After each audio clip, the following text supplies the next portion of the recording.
Physics doesn't lie, but the Pentagon does. In 2021, the United States Navy quietly killed the most powerful gun ever invented. They spent 15 years and $500 million trying to build a cannon that shoots with pure electricity. And then, they gave up. They told Congress it was impossible. They said the barrels melted. They said the power supply was too big. They boxed up the future of warfare and let it gather dust in a warehouse in Virginia. But 6,000 miles away in a secret lab in Tokyo, someone wasn't listening. While the US was writing eulogies for the railgun, Japan was fixing it.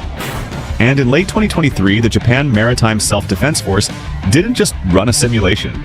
They put a railgun on a ship, pointed it at the ocean, and pulled the trigger.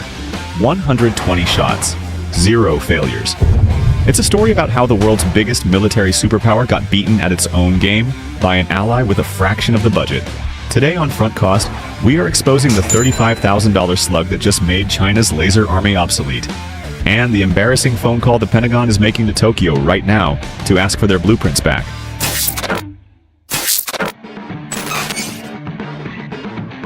To understand why Japan's success is so embarrassing, you first have to understand why the American dream died. And it was a dream. In 2005, the Pentagon didn't just want a gun, they wanted a 32 megajoule monster. They demanded a cannon that could hit a target 100 miles away. That is 4 times the range of a standard battleship gun. They wanted to replace the $2 million Tomahawk missile with a $25,000 slug of tungsten. It sounded perfect. But then they met the Valley of Death. Here's the physics lesson the Navy learned the hard way. When you shove millions of amps of electricity into 2 metal rails to push a projectile to Mach 7, you don't just get speed, you get plasma. The air inside the barrel turns into superheated gas hotter than the surface of the sun. This plasma acts like a blowtorch. Every time the US Navy fired their prototype, the gun literally ate itself alive. The barrels were being gouged out after just less than 50 shots. Imagine buying a rifle that you have to throw in the trash after emptying 1 magazine. And then there was the power bill. The American design was so massive it needed 25 megawatts of instantaneous power. To put that in perspective, you would need an entire city block's worth of batteries or a dedicated nuclear reactor, just to keep the gun hungry. The Navy built the Zumwalt-class destroyer specifically to carry this gun, but when the gun failed, they were left with a $4 billion ship that had no bullets. So in 2021, the accountants looked at the melted barrels, looked at the $500 million receipt, and pulled the plug. The US railgun was officially dead, or so they thought. Enter ATLA, Japan's defense research agency. When they looked at the wreckage of the American program, they realized the US Navy hadn't failed at physics, they had failed at scaling. The Americans tried to build a 155mm artillery replacement right out of the gate. Japan went the other way. They didn't try to build a Ferrari, they built a Toyota. The difference comes down to a specific number, 320 grams. The US Navy was trying to accelerate a massive 20-kilogram slug to Mach 7. To move that much mass, you need millions of amps of current, which generates temperatures hotter than the surface of the sun inside the barrel. It's unsustainable. Japan downsized the projectile to just 40 millimeters, a steel dart weighing roughly 320 grams.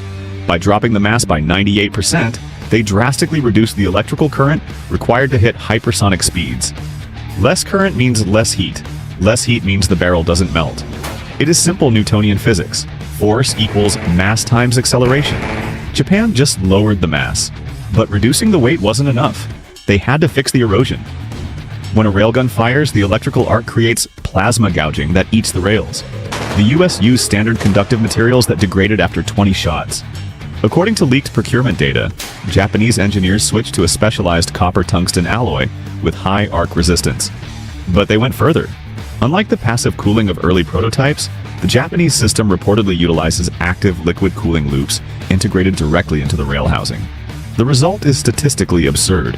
While the US system destroyed itself after a few dozen rounds, the Japanese prototype on the JS Asuka fired 120 rounds in a single test cycle with 0 loss in muzzle velocity. They turned a science experiment into a machine gun. However, the most embarrassing innovation for the Pentagon isn't the gun, it's the battery. The US Navy assumed you needed a nuclear-class power plant to run a railgun, leading to the $4 billion Zumwalt destroyer disaster. Japan solved this with chemistry. They are the first nation to utilize gallium oxide, Ga2O3 power semiconductors in their capacitor banks. Gallium oxide can handle significantly higher voltages and switch faster than standard silicon or silicon carbide chips used by the US. This allowed Japan to shrink the power supply footprint by 50%. This miniaturization led to the ultimate logistical flex, the 20-foot ISO container. The entire power plant, banks of 5 megajoule capacitors, fits inside standard shipping containers. This is the modular fleet concept. You don't need to design a ship around the gun. You can crane these white boxes onto the deck of a standard Mogami-class frigate, bolt down the turret, and you have a hypersonic missile interceptor in 48 hours. The US spent 15 years trying to build the perfect ship. Japan just built a better battery. Why does Japan need this weapon now? Because across the water, China is betting its entire naval future on light. Beijing has recently rolled out the LY-1 laser, a truck-mounted directed energy weapon that claims an output of 250 kilowatts. On paper, it sounds unbeatable. Infinite ammo, speed of light engagement, and a cost per shot of roughly $1. But China's engineers are ignoring a fatal variable that Japanese physicists have weaponized: the atmosphere. Here is the data point Beijing doesn't want you to see: atmospheric attenuation. In the South China Sea, the average humidity is over 80%. When a high-energy laser fires through this moisture, it heats up the air molecules in its path. This creates a lens effect known as thermal blooming, which causes the laser beam to defocus and spread out. According to naval warfare simulations in heavy maritime fog, a laser beam loses approximately 30 to 50 decibels of power per kilometer.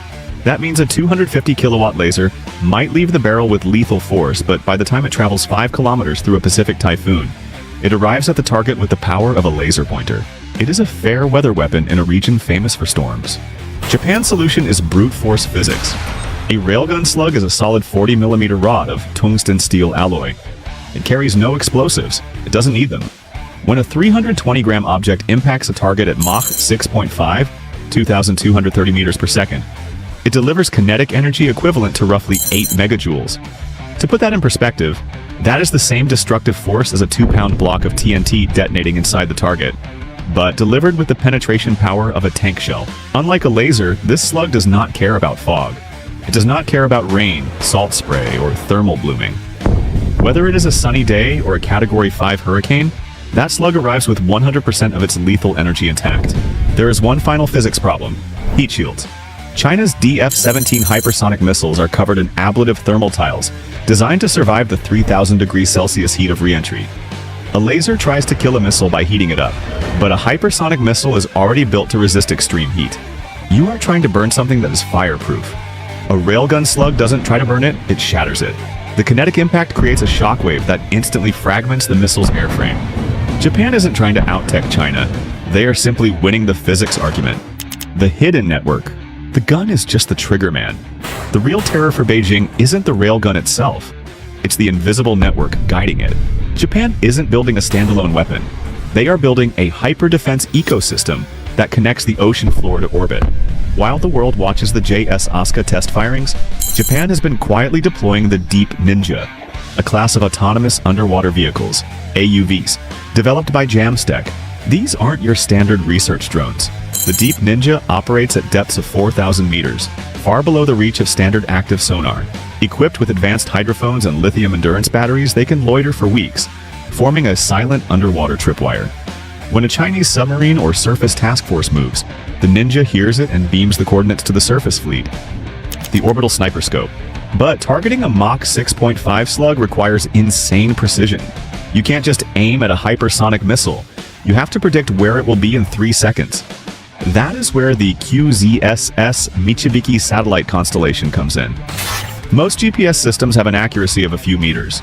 The Michibiki system, using its L6 signal, provides centimeter-level positioning accuracy, specifically 6 centimeters horizontally and 12 centimeters vertically. This allows the railgun's fire control computer to calculate a firing solution with a margin of error smaller than a smartphone. It turns the railgun from a dumb kinetic weapon into an orbital sniper rifle. The 13DDX Future Destroyer. All of this technology, the railgun, the liquid cooling, the gallium oxide capacitors, is converging into a single hull, the 13DDX. Scheduled for the early 2030s, this isn't just a ship, it is a floating power plant.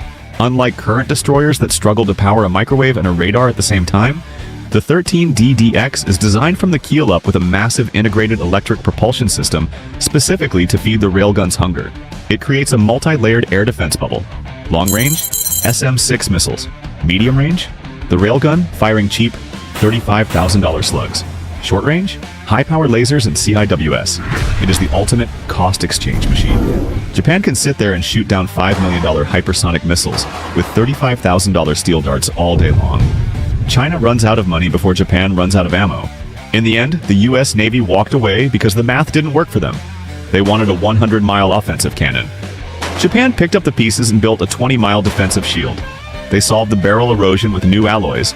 They solved the power problem with gallium oxide, and they solved the accuracy problem with satellites.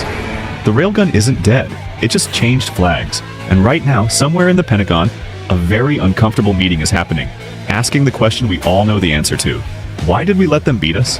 And listen, if you want to see the US Navy wake up and bring the boom back to America, there is only one thing you can do. Subscribe to Front Cost and smash that like button. Let's make this video so viral that the Pentagon has to watch it. Stay tuned with us.